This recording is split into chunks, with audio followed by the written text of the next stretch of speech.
Good day mga boss! Napapabalita nga pong ibebenta na itong Magnolia Pambansang Manok Templados, kaya naman po ay unti-unti na daw pakakawalan ng Magnolia Pambansang Manok Templados ang kanilang mga key players. At ang possible po na magiging destinasyon ay ang Barangay Ginebra, San Miguel.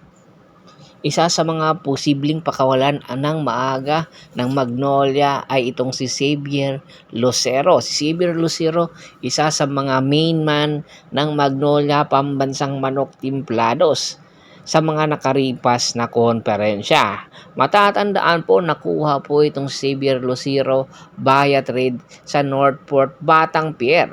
At pagkatapos nga noon pagkakakuha sa kanya sa Northport, talagang umangat na nga po ang kanyang performance dahilan para pagkainteresan ng iba't ibang kupunan sa PBA at sa international stage. Mayroon ngang nangyari na muntik nang hindi makapirma ng extension contract itong si Xavier Lucero, pero inagapan ng management ng Magnolia at pinapirma ng malaking halaga para nang sa ganun hindi nga po sila iiwan. Sa ganda ng mga ipinapakita at po pwede pang ma-improve na mga arsenal nitong si Xavier Lucero, ay ang magiging destination daw nito ay ang Barangay Ginebra, San Miguel, na kung saan badly needed nga rin po ang kanyang serbisyo. Sa pagkawala nga ni Jamie Malonzo sa Barangay Ginebra, San Miguel, ay nahihirapan ang Ginebra na makaabot sa finals dahil sa kakulangan ng big man na pupwedeng sumuporta kay Japit Aguilar at Troy Rosario. At nakikita nga ni Team Con ang potensyal nitong si Xavier Lucero na magiging main man din ng Barangay Ginebra sa mga susunod na araw, dahil po malapit na nga po ang negotiation na nagaganap between the two sister team na Magnolia at Barangay Ginebra. Ang hinahanapan na lang daw po ngayon ang magiging condit team. Sino ba? Ang Terra Firma ba or ang Pure Blend Titan? At ang possible nga po na magiging kapalit nitong si Xavier Lucero ay itong si Stephen Holt, na napapabalita po na hindi po consistent sa kanyang performance. Oo, naipanalo niya ang Converge na laban nila kontra ang Barangay Ginebra kontra Converge, pero hindi po dahilan para magiging safe na siya at hindi na siya ilalagay sa trading block. Pagkatapos nga yun, ng performance na yun ay hindi na nga po pa nasundan ni Stephen Holt ang kanyang magandang performance, dahilan para pag-isipan na nga po ng coaching staff, ng management.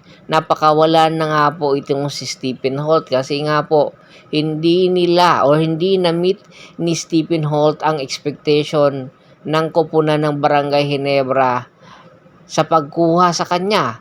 Alalahanin po natin, pinakawalan po ng Barangay Ginebra, San Miguel si Christian Stan Hardinger at Stanley Peringel para maging kapalit nga po nitong si Stephen Holt at Isaac Go. Ang dalawang nasabing player na si Isaac Go at Stephen Holt ay hindi na rin naman napapakinabangan ng Ginebra.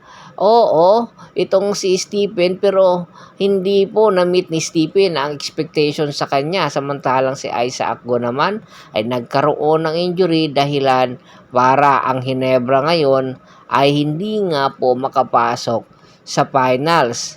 Sa tulong siguro nitong si Stephen Holt, kung maililipat na nga ito papunta sa Magnolia, maaari po na makatulong ito, dahil nga po magkakilala naman si Stephen Holt at itong si L.A. Tenorio. Kung anong mga adjustment, siguro makakapag-adjust agad itong si Stephen Holt sa sistema na ipapatakbo ng Barangay Radar ng Magnolia Pambansang Manok Templados. Kung sakali nga po matuloy ito, marami siyempre ang magsasabi hindi patas po ito, dahil nga si Stephen Holt ilang taon na lang ilalagi sa PBA, samantalang yung Xavier Lucero napakabata pa po at marami pa pong pwedeng marating. Kaya naman yung Condit team, kung sino po ang gagamitin, ang Pure Blend ba or ang Terra Permadeep, tiyak mayroong pakakawalan na player na mapupunta naman po sa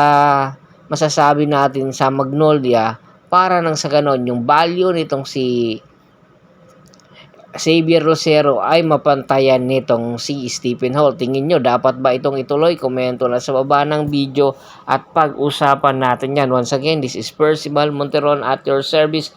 Don't forget to subscribe my sports channel at don't forget to click the notification bell button para nga po maging updated palagi sa kwentuhan.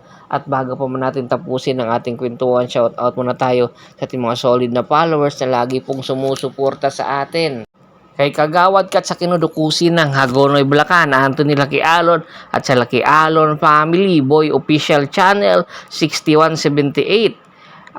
Kay Sir Ricky Lanza ng Ricky Rider TV ng Tansa Cavite, Dulay Family, Ronald San Gabriel, Julius Roche, Charles Solidor, at syempre kay Romeo Camiging, marami pong salamat sa walang sawa niyong pagsuporta.